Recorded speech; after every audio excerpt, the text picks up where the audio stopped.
তোমাদের দেখাতে চলেছি কেমন হতে পারে $5 লাখ এক্সপিরিয়েন্স। আমি কথা দিচ্ছি এটা দেখে তোমরা পাগল হয়ে যাবে। এই ভিডিওতে তোমরা দেখতে পাবে কেন $2.5 লাখ লাগে স্পেসের এক্সপিরিয়েন্স করবার জন্য, কেন $50,000 লাগে সমুদ্রের গভীরে এক্সপ্লোর করবার জন্য। এটা তো আমাদের দিকে আসছে। এইরকমই আরো অনেক এক্সপিরিয়েন্স আমরা এই ভিডিওতে করতে চলেছি। আমি এখন পৃথিবীর সব থেকে উঁচু বিল্ডিং এ দাঁড়িয়ে রয়েছি। ও মাই গড! আর সব থেকে সস্তা এক্সপিরিয়েন্স আমরা এখানে করব, একটা উটের পিঠে চেপে। $1 আমি কতক্ষণ রাইড করতে পারবো? $1 2 মিনিট। ঠিক আছে, হ্যাঁ। এটা $1 দারুণ এক্সপিরিয়েন্স। হ্যাঁ।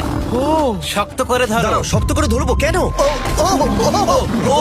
মাই গড! আমি ইজিপ্টে উটে রাইড করতে চেয়েছিলাম, কিন্তু ওটা $1 অনেক বেশি, তাই আমি এখানে নিজেই পিরামিড লাগিয়ে দেবো। ও এই তো। এটা তো দারুণ। ভাই এতে তো বসে ওয়ার্কআউট হয়ে যাচ্ছে। আমি অনেক উপরে আকাশে রয়েছি মনে তাহলে হচ্ছে। আমার আর চ্যান্ডেলের অবস্থাটা বোঝো। বুঝেছি। ঠিক আছে, $1 মাত্র 2 মিনিট রাইড করা যেত, আর সেই সময় শেষ। এবার চলো ডিনার করা যাক আকাশে। $10,000 দিলে তোমাকে 3,000 ফুট উপরে নিয়ে যাওয়া হবে, আর সেখানে একজন শেফ থাকবে যে হট এয়ার বেলুনের আগুনে রান্না করবে। তোমরা দেখো এই বেলুনের ছায়াটা ওই মাঠে দেখা যাচ্ছে। ও ভাই, আমি যতটা ভেবেছিলাম তার থেকে বেশি উঁচুতে আছি, মিথ্যে বলছি না। কিন্তু তোমরা প্রতিদিন 3,000 ফুট উপরে ডিনার করতে পারবে না। এই Michelin star chef hot air বেলুনের ফ্লেম ব্যবহার করে আমরা এখানে যা যা খাবো সেই সমস্ত কিছুই রান্না করছে। Mister beast.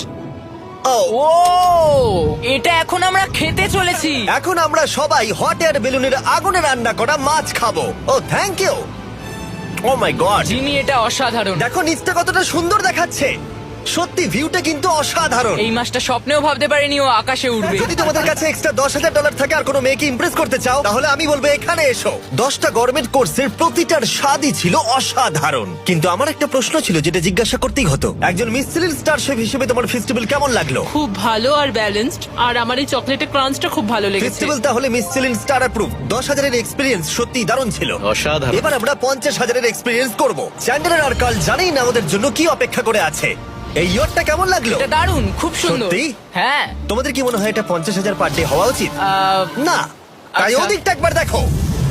আমরা এখন করতে চলেছি সাবমেরিন অভিযান। ও মাই গড। তোমরা কি তাহলে সমুদ্রের গভীরে যেতে চাও? হ্যাঁ, নিশ্চয়ই। ঠিক আছে, চলো যাওয়া যাক। ঠিক আছে। আরে এটা কি? আমরা এটা করব না। সোজা ঝাঁপ মেরে দাও। ঠিক আছে। চলে এসো। Yeah! চলো এবার সমুদ্রের গভীরে এক্সপ্লোর করা ঠিক যাক। আছে। ঠিক আছে। এটা তো দারুণ। ও এখনই তুমি মাছ দেখতে পাচ্ছি, আমরা এখনো নিচেই যাইনি। ওই দেখো বের কাটা মাছ। সমুদ্রের তলদেশ কেমন হয় দেখেছো? আমরা দেখছি, আমরা যা খুশি করতে পারি। এই পুরো সাবমেরিনটা এখন আমাদের, আর আমরা যেখানে খুশি যেতে পারি। আমরা যা খুশি করতে পারি। শুধু ক্র্যাশ করা যাবে না, এটা আমরা করতে পারি না। ঠিক আছে। আর আমরা ঠিক পথে যাচ্ছি কিনা সেটা দেখবার জন্য আমরা স্কুবা ডাইভারদের পেড করেছি সাবমেরিনটাকে ফলো করবার জন্য। ওখানে ঠান্ডা লাগছে না? ওদের সাথে কথা বলা যাক।